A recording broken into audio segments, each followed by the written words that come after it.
Halo, apa kabar? Assalamualaikum warahmatullahi wabarakatuh. Perkenalkan, nama saya adalah Bilal Wirawan.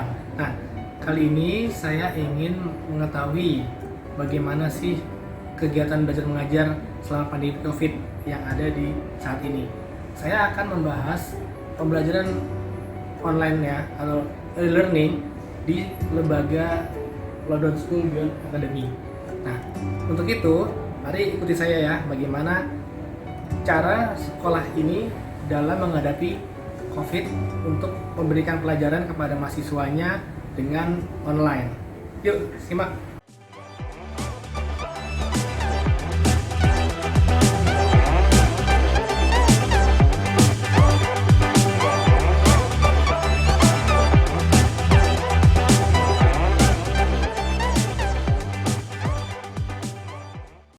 Ya, kali ini saya akan mewawancarai psikolognya ya, ingin mengetahui bahwa para siswa-siswi yang ada di lembaga London School Beyond Academy ini psikis dalam menghadapi online learning.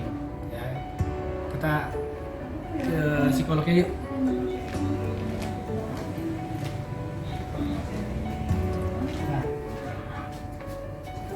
Nah, ini adalah psikolog dari LSPA ya, bernama Rizka Nova. Yuk kita ulas sedikit yuk tentang bagaimana sih psikolog dalam menghadapi para siswanya dalam pelajaran online. Yuk kita simak. Ya, selamat sore Bu Priska. Mohon maaf nih. Sebelumnya, apakah Ibu bisa menjelaskan latar belakang Ibu di sini sebagai apa, kemudian berperan sebagai apa, dan kegiatannya dalam menghadapi siswa-siswa itu seperti apa? Oke, saya Priska, background saya psikolog, gitu. Selama di LSB sih peran saya sebagai psikolog ya mas, gitu. Selaku mungkin perannya juga konselor juga, jadi konseling bisa ke student maupun ke orang tua, gitu sih. Jadi atau misalnya untuk kasus-kasus tertentu perlu tes, gitu, tes seperti tes intelijensi atau misalnya tes penerimaan dan sebagainya. Jadi peran saya lebih banyak di situ. Nah, saya ingin mengetahui bagaimana sih peran mungkin dari sisi psikolog ya dalam menghadapi siswa-siswi dalam kegiatan belajar. Secara umum sih kalau di LSDA itu kan banyak praktek ya, Ya, apabila pelajarannya gitu, jadi banyak praktek gitu. Ada juga yang porsi teorinya juga gitu. Kebetulan saya juga mengajar, tapi mengajarnya lebih ke communication skills, social skills gitu, yang porsinya lebih banyak. Sebenarnya praktikal, tapi juga ada teorinya gitu. wah ini menarik nih Bu. Jadi di sini lebih ke praktikal, karena kan memang anak spesial itu butuh skill-skill khusus ya dalam belajarnya ya. Jadi lebih mengutamakan skill dibandingin kognitifnya ya Bu ya. Jadi bagaimana Bu perbedaan antara online dan offline ya Bu? Apa yang bikin beda gitu selain tatap maya itu, dan bagaimana cara menghadapinya? Oke, nah banyak sih ya mas. Kalau saya sendiri sih Mas Bilal, saya berasa banget perbedaannya karena kebetulan saya selain sebagai konselor juga pengajar juga, salah satu pengajar gitu. Jadi saya merasakan perbedaannya juga gitu. Kalau misalnya dulu kan pelajarannya offline gitu, praktikal gitu. Jadi kita bisa langsung berinteraksi, ngasih instruksinya langsung, terus kemudian kita memberikan contoh langsung, anak-anak lihat, terus kemudian niru gitu. Atau misalnya kalau pelajaran saya communication skill atau social skill gitu, itu kan ngajarin skill memulai pembicaraan atau kemudian memperkenalkan diri itu seperti apa. Itu kalau dulu kan offline, artinya kita ngajarin langsung dengan gambar, dengan diskusi, dengan role play dan sebagainya. Jadi banyak cara yang bisa digunakan gitu. Nah kalau sekarang kita online, artinya pembelajaran jarak jauh ya mas. Saya rasa kepikiran gitu, wah gimana ya, pertama kali sempat bingung juga gimana caranya jelasin sosialisasi tapi online Nah, gitu. Bagaimana tuh juga caranya ya? ya. Nah teman-teman, saya mau sharing juga, mungkin teman-teman di LSDA waktu itu memutuskan untuk pengajar yang lain ya mas, kayak misalnya teknik cetak atau misalnya fotografi atau misalnya video editing dan sebagainya. Bentuknya adalah dengan mengirimkan video tutorial ya dengan video tutorial, terus kemudian materi atau bahan-bahan toolsnya itu kita kirim ke rumah anak-anak. Terus anak-anak buat di rumah dengan melihat video tutorial dan mereka kirim balik hasilnya ke London School Beyond Academy gitu. Saya juga waktu itu sempat bikin video gitu ya, video memperkenalkan tempat, ini tempat umum, di tempat publik dan sebagainya. Tapi setelah saya coba itu tidak efektif gitu menurut saya untuk pelajaran atau mata kuliah saya gitu. Kenapa?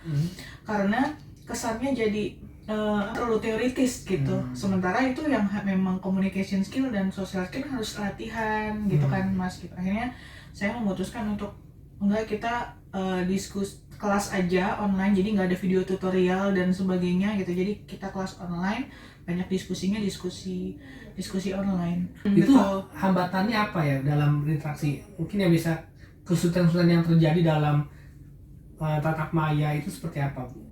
Ada beberapa penelitian yang saya baca terkait online gitu ya. Terus juga kebetulan saya juga konselor juga, saya banyak konseling atau dengar student juga yang mengeluh gitu. Intinya adalah kayak online melelahkan, terus kurang motivasi juga student akhirnya karena online gitu. Masalah yang terjadi adalah mungkin kalau online itu yang dijangkau hanya sebatas kemampuan kognitif aja. Artinya kayak kelas bahas terus tugas gitu, bahas tugas gitu.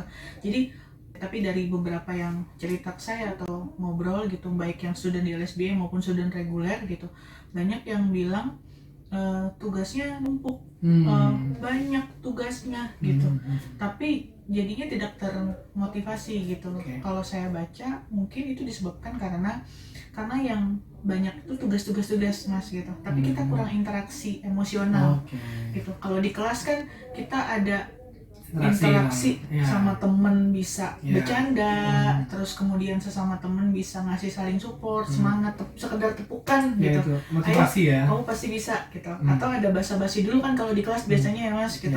Apa kabarnya, gimana kelasnya gitu.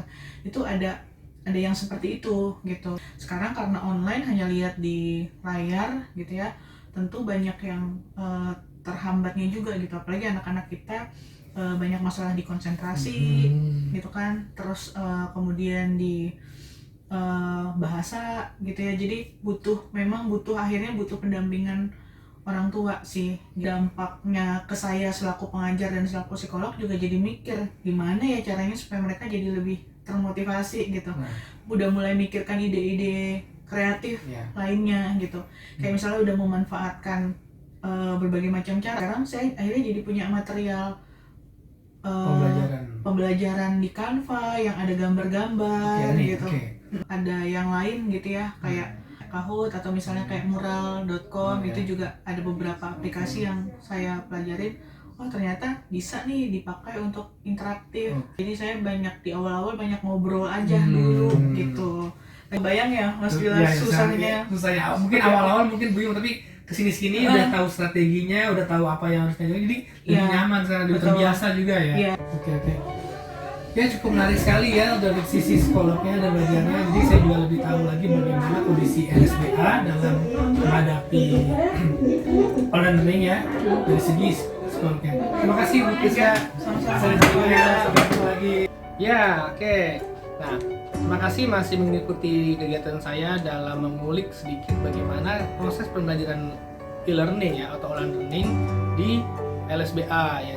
Nah, untuk setelah kemarin kan kita udah bahas bagaimana cara pandang dari psikolognya. Nah, saat ini saya ingin mengulik sedikit bagaimana sih dari sisi pengajar dalam menghadapi siswa dalam kelas online. Nah, berikut sini ada Bu Anis. Ya, kita sedikit ya Bu Anis ya, mohon maaf nih ganggu waktunya Bu Anis. Boleh. Nah Bu Anis, boleh nggak ceritakan nih pada saya nih, saya mau tahu bagaimana sih proses pembelajaran ini di online learning itu di LSBA gitu.